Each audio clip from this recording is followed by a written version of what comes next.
Okay, so we have Giselle Kennedy-Lord coming up, who will be the moderator for this next demo, and I'll let her introduce the demo.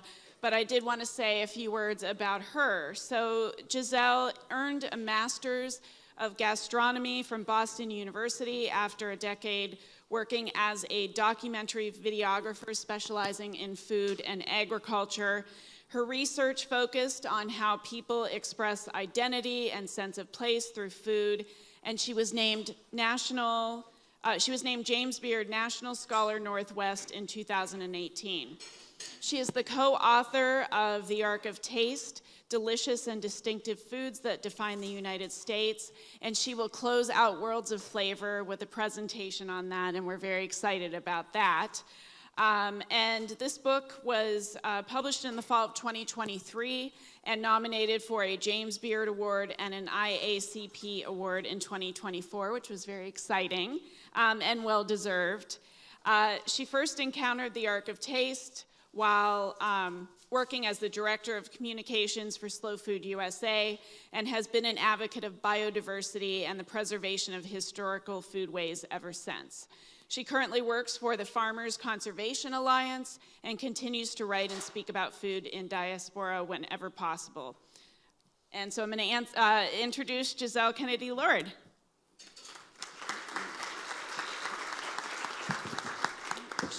Thank you, Jennifer. It's always like a particular kind of feeling to have your about page read in front of you. Is Chef here? Yes. Great. So glad. I can't do this without you. I'm really excited to be here today with Chef Chintan. We got to hear from you a little bit this morning, yep. But let's review. Chef has 7 outlets. Restaurants, his accolades are many, a James Beard Award winner and a Michelin-acknowledged Michelin winner. I don't know how we refer to Michelin acknowledgements, but well awarded and very profuse in your cooking. I'm really excited to be here with you in particular because of a couple of things you said this morning. Like, people are ready for the real food. I love that idea. I would love to hear more about that. And while you're showing us what you're gonna cook, I'm really interested, awesome, I feel like, I'm really interested in how your menus differ from restaurant to restaurant, and also how there's a really interesting phrase in the description for this session that includes the words, the borders we've created around immigrant dishes. And how do your menus differ from that menu that we kind of know, and what should we be looking for? Got it. So we have, of all the 7 of the outlets that we have, there's only one non-Indian, and it's a Filipino restaurant, and I know everybody's thinking, why Filipino? And I'll just go on that story first, so that's out of our context. The first employee that we hired in our company was this Filipino kid who was my sous chef. And it was 6 years he was with us, and I asked him, like, Eric, you are Filipino cooking Indian food for 6 years. Do something better with your life now. and I said, you know what, you have to grow. I said, it's our identity. We wear it on the sleeve. Unapologetic Indian, and you need to create your own identity. You have to grow. And he says he wants to do unapologetic Filipino version. And that's how we opened up the Filipino restaurant for him. So that's the reason why we have a Filipino restaurant. We are not opening any Vietnamese, Thai, nothing. So let's take it off the thing.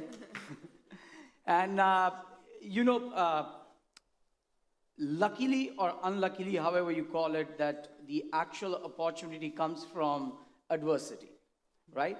What has happened with our food is, and when I say our food, I mean Indian food, is that the entire cuisine across the world was defined in 10 dishes. And, those are commercialized 10 dishes, which are, some are Indian, some are non-Indian, some are made-up Indians. Some are commercialized food, and somebody can still open up a restaurant with those 10 dishes and be a millionaire. Trust me. And we took that as a big opportunity. We thought that this is actually an insane opportunity where we are the most largely populated country in the world. We are 1.4 billion, and as we are talking, there might be 10 more added. So No, honestly, we are the most largely populated country in the world. And if you think of this as a big blank canvas, 10 dishes don't even define 0.0001% of that cuisine. And some of them are not Indian. So we said, wow, we have a blank canvas and we can do whatever we wanted.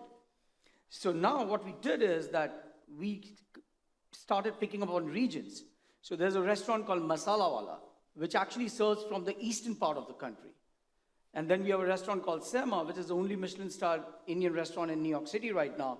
That serves food from the 5 states of India. And then we have a restaurant called Dhamaka, which we call the forgotten side of India.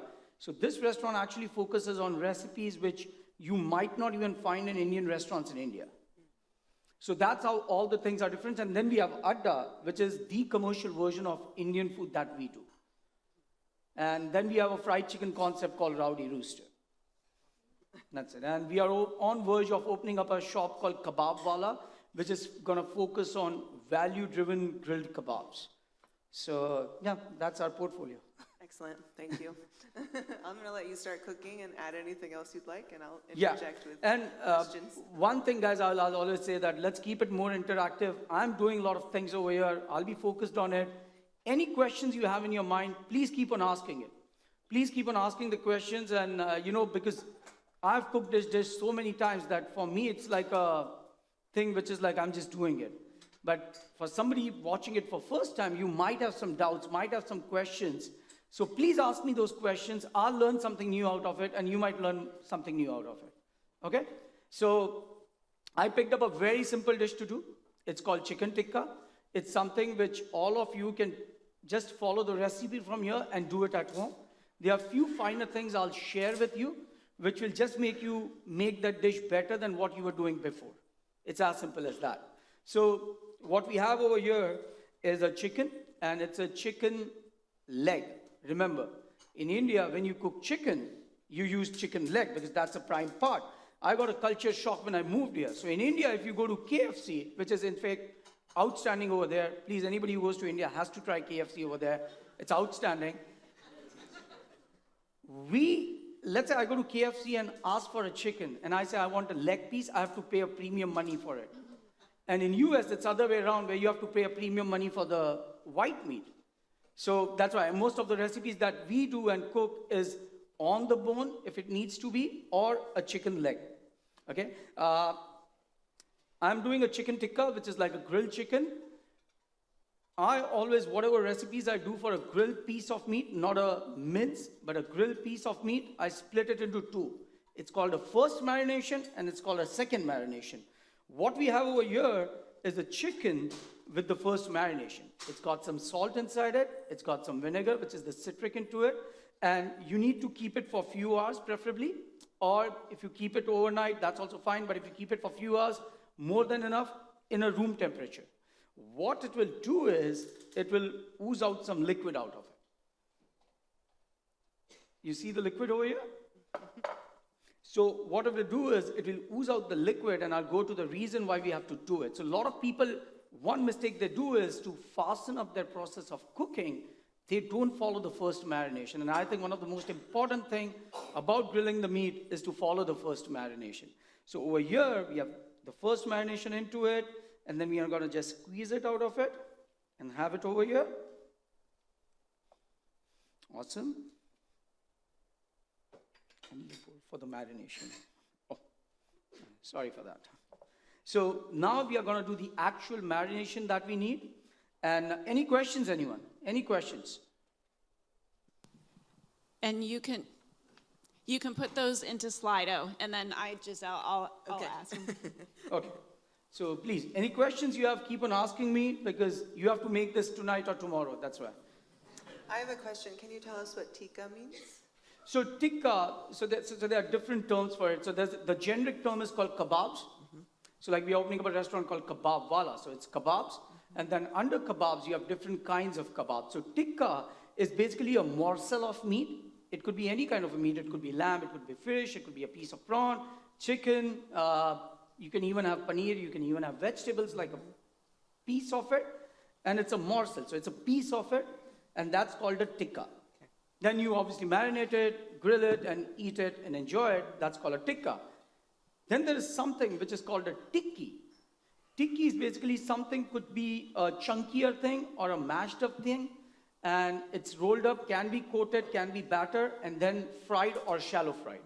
That is called a tikki. And then you have a seekh kebab. Seekh kebab is basically a minced meat, any kind of a meat or vegetables or anything. And I don't know if you have seen, seekh is basically a thin skewer, which is a metal skewer, on which you actually poke in the entire meat, and it goes inside the tandoor, or it goes on a live grill, and that is called a seekh kebab. So basically, if you look at kebabs, they're differentiated into 3 different kinds: tikka, tikki, and seekh kebabs. Okay, fantastic. We'll have a quiz later. Yeah, we'll have a quiz later. Anybody who wins gets a scholarship at CIA. It's huge. So we do have a question from the audience. Yeah. Someone is asking if Indian cuisine being vegetarian heavy, is Indian cuisine being so vegetarian heavy more ingredient availability driven or belief driven? So it's a phenomenal question. Like, I don't know, like if somebody, I remember Indian map because I'm Indian, that's right. So if you look at the Indian map, a lot of the grilling meat and everything is primarily focused on the northern part of India. And that's where actually the Mughals came into India. So we were predominantly a vegetarian culture. I grew up in a vegetarian household. I eat everything. My family still doesn't eat anything, except me and my kids in my house. We eat everything. But we are primarily a vegetarian household. And I think any cuisine, if you look at it, and if you go back towards it, any form of cuisine, it was all dependent of what was available around them. And in our culture, there's a breed called Kshatriya. Kshatriya were called the warriors. So they were the warriors or people who would, because there was royalties and there were fights and wars and everything. Kshatriyas were always non-veg eaters.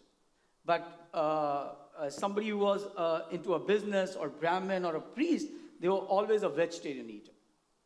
So yes, there's a big influence of vegetarian food in our culture. We do a lot of vegetarian food, and it's just a part of our being. Like when we eat a meal, we actually have a vegetarian dish which will be a part of the meal. That's how the meal finishes. Awesome. So what I have over here is a red chili powder, and I just want to specify it's called Kashmiri red chili, or you can call it a degi mirch. And the reason I use this one is because this is from the northernmost part of the country. It's very cold over there. And the unique thing about this chili powder is it imparts a darker color, but the spiciness is not so heavy. So you can get the flavor out of it, but it doesn't add too much spice to it, because some recipes will say chili powder, and you might walk into a international aisle of one of the supermarkets and you'll pick up a chili powder and you'll say, this recipe doesn't work. This guy was a fraud. And trust me, I'm not. I'm specifically saying it's a Kashmiri chili powder. So remember that word, Kashmiri chili powder. And if you can get a degi chili powder, degi mirch powder, that's the best one to have. So what I'm going to do is I have a yogurt over here. In India, we don't get a very high-fat milk. So what we do with the yogurt is we make our own yogurt, and then we hang it.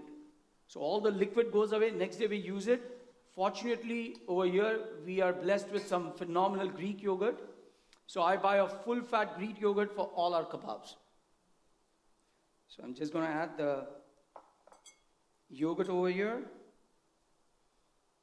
Oh, okay. She's the boss. I'm just adding the chili powder. I have some turmeric powder. I am adding the little bit of garam masala. Does everybody know what's a garam masala? Oh my God. Nobody knows and nobody asked me.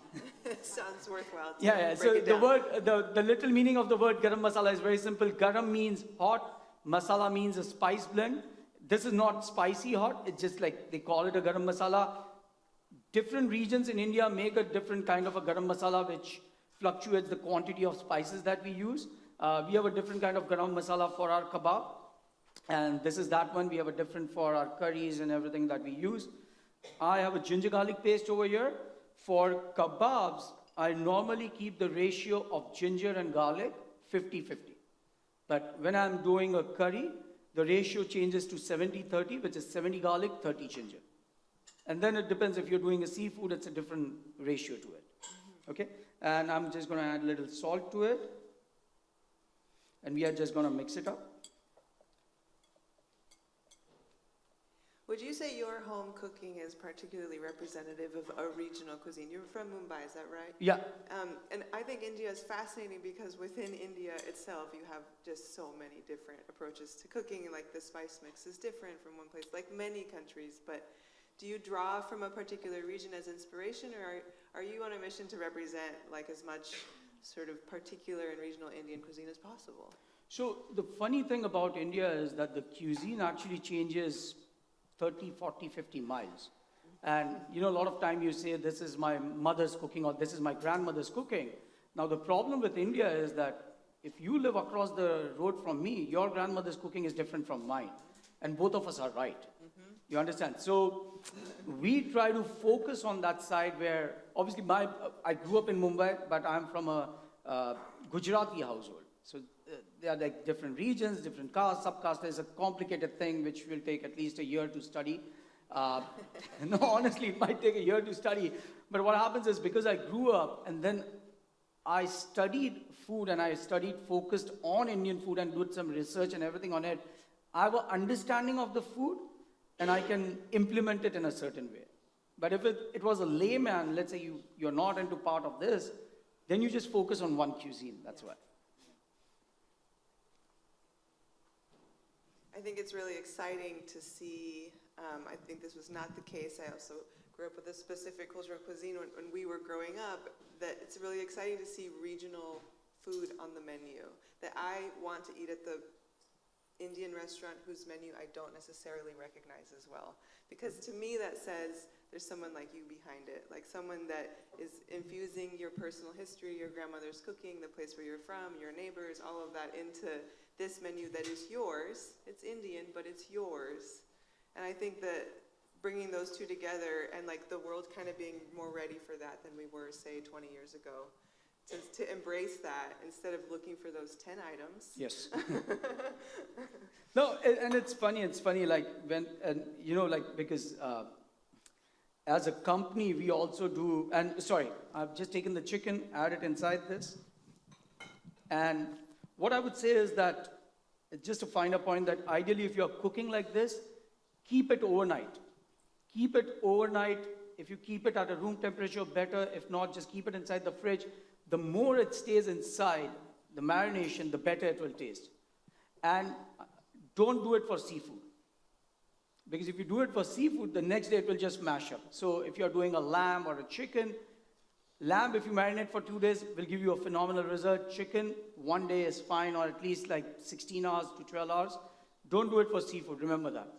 Okay, so final points, I have to explain them.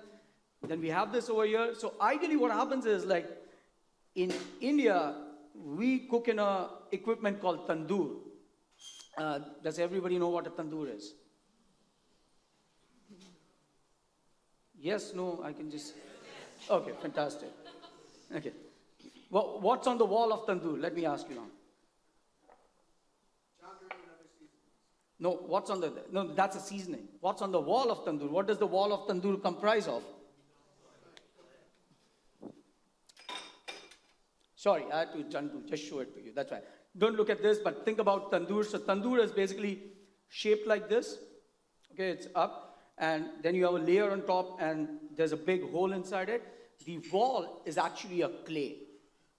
And there are different regions which make it. A lot of chefs swear by a specific region that they will get the tandoor from and everything. So it's the clay over there. Then you have a glass wool, which is a bad conductor of heat. So what happens is the heat generated inside the tandoor doesn't go out on this surface. The surface can be stainless steel.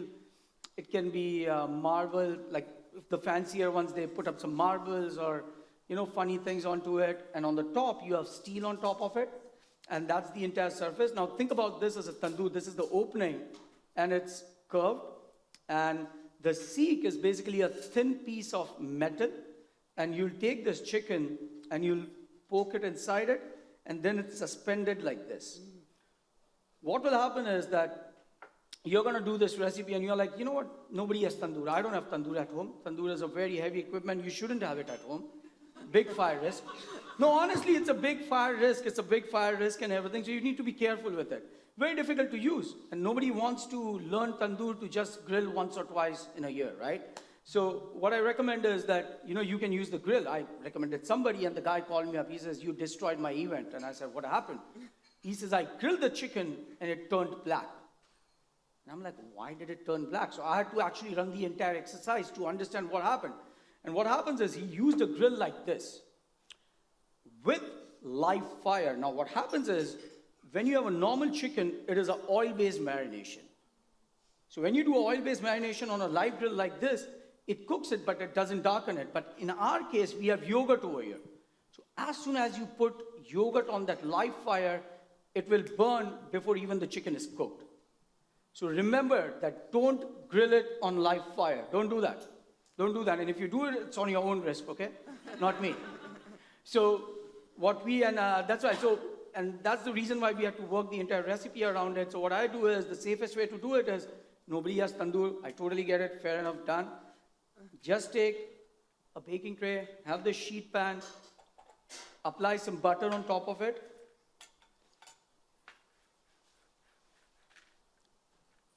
So just apply the butter on top of it, and then what we can do is,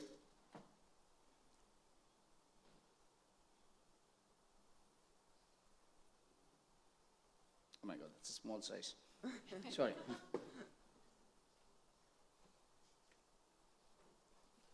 And then you can just layer it out over here evenly. Just keep some gap into it, apply the marination on top of it. You can just fill up the entire tray as you are cooking, and then you can just bake it inside the oven. And I'm not saying it will give you the charred flavor or anything, but this is the safest way if you're making it at home.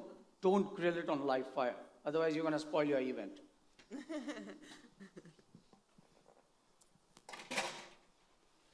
This is the fastest chicken as cooked in life. Awesome. And we have the chicken over here. So that's how it will look out. If you did the same thing, and if you want to do an experiment, you can do it. Cook the chicken like this, or you can cook it on a live fire, and you'll see how black it turns, or it's very dark in color. I love to enjoy my kebabs with some mint chutney. I'll have some red onions.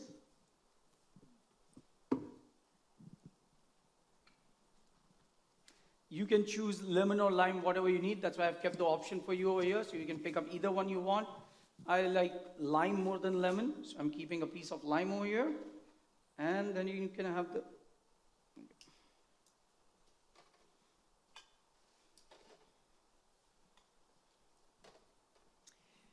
Is there a base that you could recommend if you wanted, this is a question from one of our audience, if you wanted to make this with vegetarian?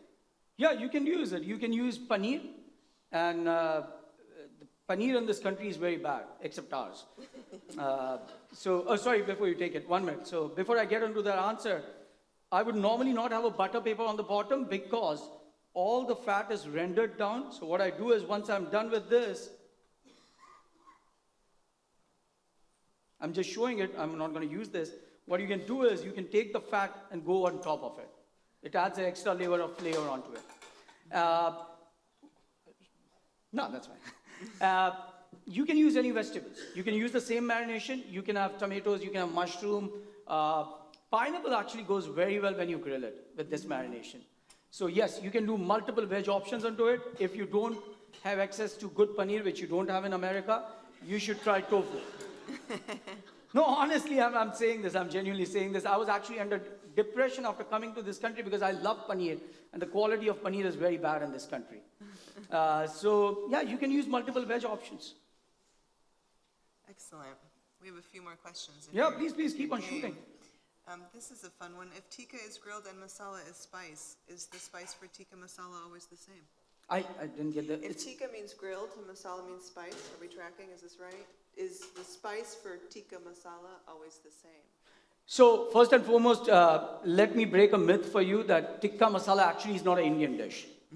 So chicken tikka masala is a national dish of UK. They created that dish.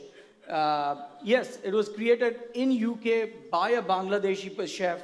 And I think it was born out of necessity where he wanted to mix a few things. So he just created the thing and called it a tikka masala. So technically in Indian food, there's nothing called tikka masala, but it became so popular that now restaurants in India serve you tikka masala. Yes, yes. Honestly, it's a backward integration of the food into our country. So, yes, but masala means a blend of spice. It could be anything. It could be 2 spice, 3 spice, 4 spice. It's a blend of spice. But tikka masala is a dish which we didn't create. We are not responsible for it. And I think importantly, as you mentioned, masala changes from household to household. Like forget yes. region, it's just one house to the next. And it changes. Like if you look at, we get different varieties of, let's say chilies, for example. Let's say chilies. There are different varieties of chili in every part of the country. So if you're using in southeast region, it's a different chili that we have. Southwest is different. West is different. North is different. All are different. So if you walk in, and I always say that when you read a recipe, now I ask them what region's chili am I supposed to use in this? Mm-hmm.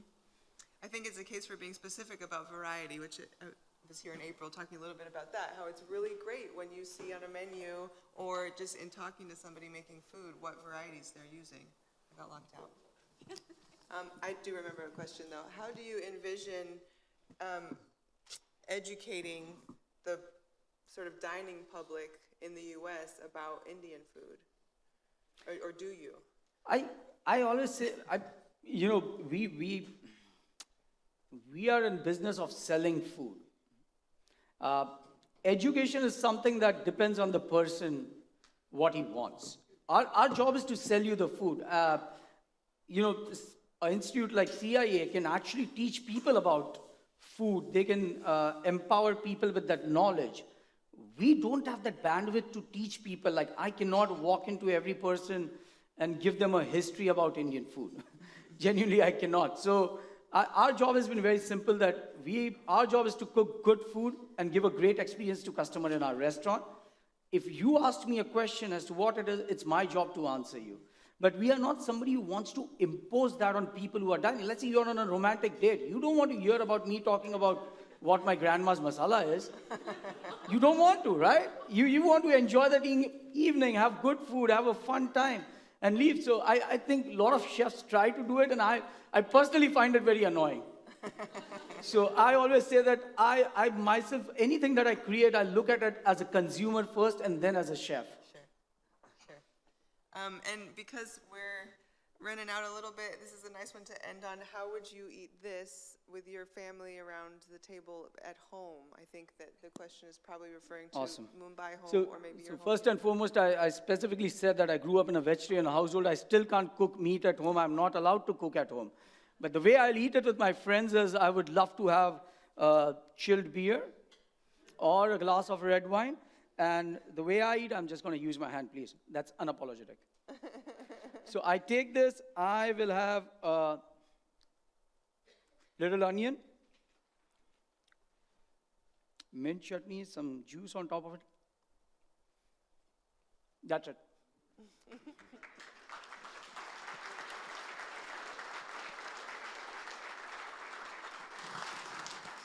Thanks so much, Chef. How Thank is you. it? Sorry? How is it? It's outstanding. I made it. I figured as much. Thank you. Thank you. Thank you, guys. Thanks a lot. Thank you. Thank you. Thank you, Chef. Thanks a lot. Thank you.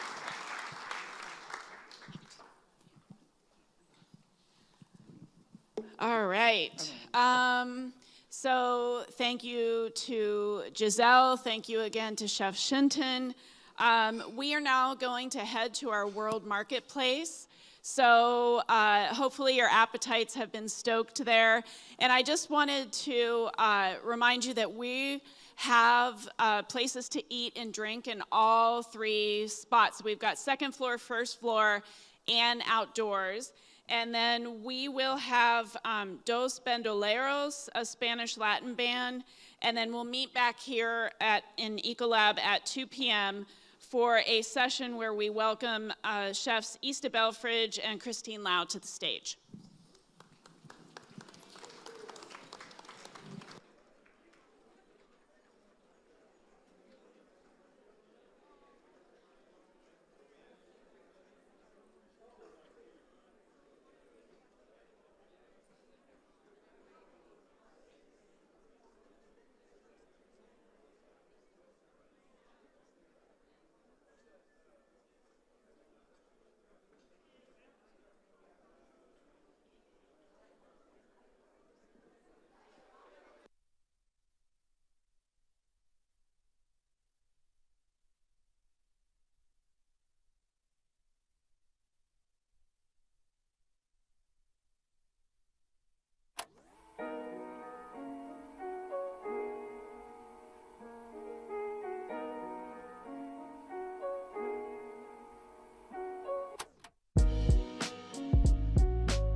Hi, I'm Chef Phil from Pied à Terre Restaurant in Fitzrovia, London. Today we're preparing a white asparagus bavarois with pickled green strawberries, Piedemonte hazelnuts, and lovely nasturtium leaf. The idea is using all of our trimmings and being resourceful and making sure we're zero waste as a restaurant and celebrating all this fabulous produce we're lucky enough to have. In the restaurant, we were using just the tips of the asparagus, and the rest of the beautiful asparagus was just surplus going to star food, and I really want to celebrate this incredible ingredient. So it's a completely vegan dish, but we make basically like a kind of panna cotta with the white asparagus at a base, using vegan cream, some oat milk, and then with the dish we have pickled green strawberries, which make a nice glaze over it. So we've cut the bavarois, and what I'm going to do now is we just shave some beautiful Piedemonte hazelnuts over the top of it to give a nice nuttiness, and nice like toasted hazelnuts kind of give a brown butter feel to like vegan food kind of things, which beurre noisette's one of my favorite flavors. So, you know, even without the butter, you can still have that. So this is the disc, the asparagus bavarois with the green strawberry glaze. So now I'm just gonna add a Maya lemon gel, just to give a little bit of acidity. And that's gonna help us build everything up in a beautiful way. Half toasted hazelnuts go on top of our little gel. Our lovely roasted white asparagus that's just been gently blanched to get a bit of softness, and then roasted on the barbecue for a lovely caramelized flavor. We're going to build up to kind of give the height as well.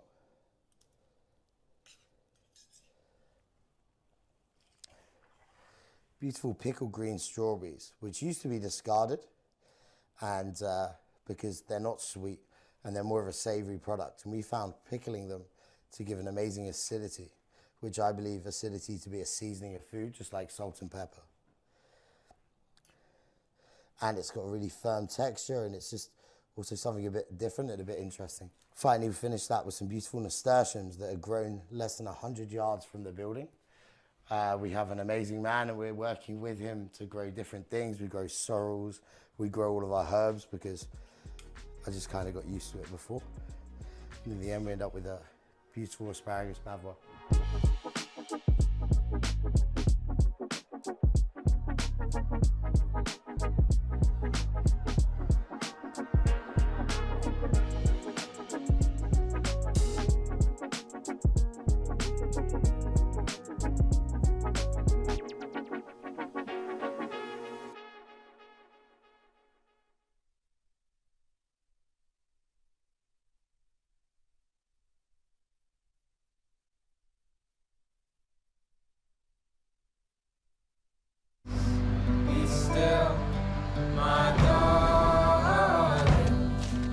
Castilla y León is an incredible land. The truth is that we would have loved to stay longer. But as the song says, the show must go on. So, off to our next destination, Castilla-La Mancha, land of legends, knights, windmills, Don Quixote de la Mancha, and the award-winning filmmaker Pedro Almodóvar. And of course, the land that gives its name to one of the most iconic sheep milk cheeses in Europe, the PDO Manchego cheese. Want to know how it's produced? Us too.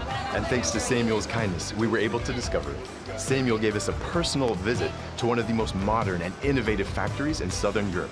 We toured the different warehouses with him, and we were able to see all the phases of the making of Manchego cheese. We learned that for a cheese to be called Manchego, it must be made with milk from Manchego sheep. In addition, all of them include an embedded casein flake on the back that guarantees traceability. So pay attention to this label. It always has to say Manchego cheese. And also to this one. That's the European logo that recognizes quality products. We also learned that the minimum maturation time for Manchego cheese is 30 days. And we were even able to see the structure that give it that characteristic relief and texture. Do you know what that's called? Pincho. Besides the Manchego cheese, in Europe they have other delicious sheep milk cheeses, like the Castellanos, The Idiazabal. or the Zamorano. So as they say here, you will never go to bed without learning one more thing.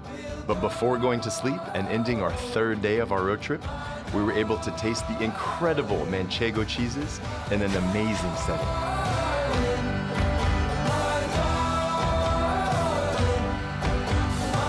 Ready to play?